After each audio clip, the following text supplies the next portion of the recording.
Hey loves, welcome. So today I want to share with you some tips that could help you stay in your feminine energy. And these tips are not only going to help you become more feminine, but could help you establish and maintain some level of respect in your own life. These are things that I have been doing, some which I just realized but have literally been a lifesaver. So let's get into it. The first thing I want us to talk about is to stop overgiving. So the masculine energy is noted for doing and giving, whilst the feminine energy is noted for being receptive. But as women, the moment we meet someone that we like, we try to give as much as we can in order to show how much we care. But this ends up backfiring because we tend to give so much of everything that the moment we feel like what we are given is not reciprocated, we feel cheated and resentful. We start accumulating resentment in our hearts. Traditionally, women are taught to work for love. We are taught to work so hard so a man could notice how hardworking we are and start to love us. But this makes us overgive ourselves to men. The moment we realize that the effort we're making is only one-sided, pounds of anger start building in our hearts. Sis, I need you to understand that overgiving yourself and tolerating behaviors that you don't like just to get people to like you will not augur well for your femininity. You need to cultivate the ability to say no, because being feminine doesn't mean that you're weak. It's better for you to say no and be able to take care of yourself and your needs than saying yes to everyone and pouring your energy into places that will make you feel frustrated and burnt out. What happens when we step into the overgiving role is that we try to establish our worthiness using works. But bear in mind that there's no way you can buy a piece of someone's heart using works. You can't buy a place for yourself in someone's life or their hearts, or make them like you just because you try to work so hard. People will like you if they want to like you. If they don't like you, there's nothing you can do that could make them change their mind. The next way to stay in your feminine energy is to make time to take care of yourself. So this has to start with you not feeling guilty anytime you tell people no. You need to feel comfortable letting people down, because otherwise you're going to overgive yourself, like you talked about in the first point. Because the more time you have for yourself, the more you can relax and nurture yourself. So there was this time that I was there, and this guy that I liked so much, the guy I was trying to catch feelings for, reached out and was like, hey, I'm here all alone, would you like to come around? And I said no, let's stick to the plans that we already made. So before that, we made plans to go out the next day. So I said no, I would like to stick to the plans that we already made. Meanwhile, in me, I knew that I wanted to go.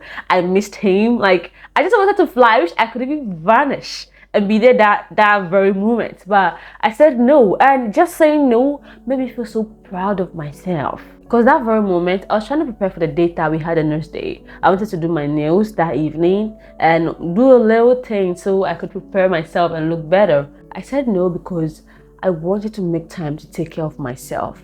Sometimes when we allow our feelings to lead us, we will not be able to say no to people. You should look at the reason why you are saying no. Will saying no make more time for you to be able to nourish yourself so you could appear better to other people? What happens when we prioritize ourselves is that we boost our self-confidence. We feel happy within, and we are able to make enough time to take care of the things that matter to us. And that even signals to people that you already have a rich, fulfilling life, and they're going to have to give you proud notice if they want to be part of it. If you make yourself too available at the beck and call of people, especially someone that you're dating, you not only leave no room for them to miss you in a healthy way, but you're actually leaving no time for you yourself to take care of your needs, especially physically, because how you look affects how you feel.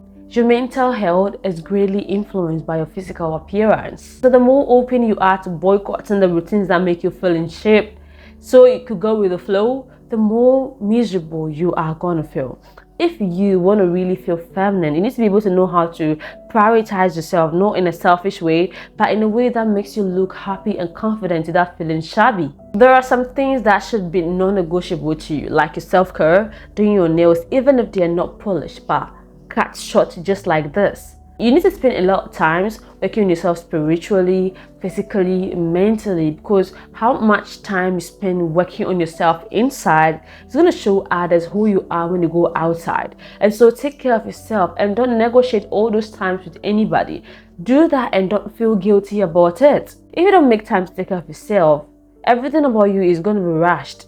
And once certain things are done in haste, when you go out, you feel like there's something always wrong with how you look and you will not feel confident in yourself. The next way to stay in your feminine energy is to try and smell good. So there are so many perfumes out there that could help you smell amazing, but you will even smell better if your hygiene is on point. If your hygiene is not on point, the smell and aura around you will not be great no matter the kind of expensive perfumes and oil you put on. I'm not supposed to tell you how many times you should shower, because you know that showering lifts your body clean. Try your best to bath at least 2 times in a day. Just imagine an artist painting on a dirty canvas. Another aspect of smelling great has to come from within.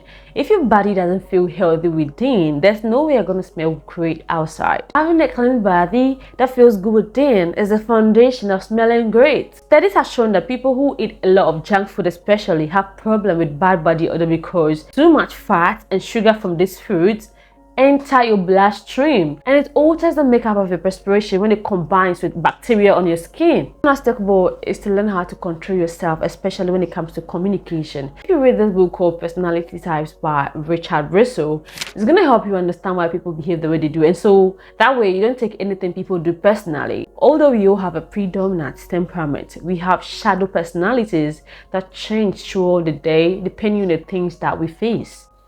Another thing I would like to talk about when it comes to controlling ourselves is to learn how to hold ourselves back from talking negative about people. We all talk about people to some extent, but you're going to ruin your image and the reputation that you have with people if you're going to graduate from harmless chit-chat to big-time gossiping. The message you're sending to others is that I have no worth, I have no price on my life, and I only feel good about myself when I talk negatively about others. Women who gossip don't have credibility with people at all. You yourself realize that you don't even believe that friend of yours who is always gossiping and talking negatively about others. If you want to be feminine, you should respect yourself enough to refrain from destroying others with your words. You have to define and prioritize the values that mean a lot to you. And as a feminine woman, building credibility with others is something that you would not want to trade for anything. Next thing I want to talk about is to block all access to negativity. And this would have to start with you being able to cut off ties with people who bring nothing but negative and toxic vibes into your life. One thing that negativity does is that it eats away your self-confidence, your self-respect, and totally destroys any feeling of worthiness that you have in yourself. Cultivating the ability to block negativity from taking control over your life makes you a really resolute woman, because although you're open-minded, you know when to say nope. This won't happen, guys. So I'm so grateful that you came all this way with me. If you still want to learn more about how to get into your feminine energy, I would recommend that you watch my Femininity 101 series. So click that next and make sure you subscribe so you don't miss another video. Thanks for watching, and until I see you next time, take care of yourself.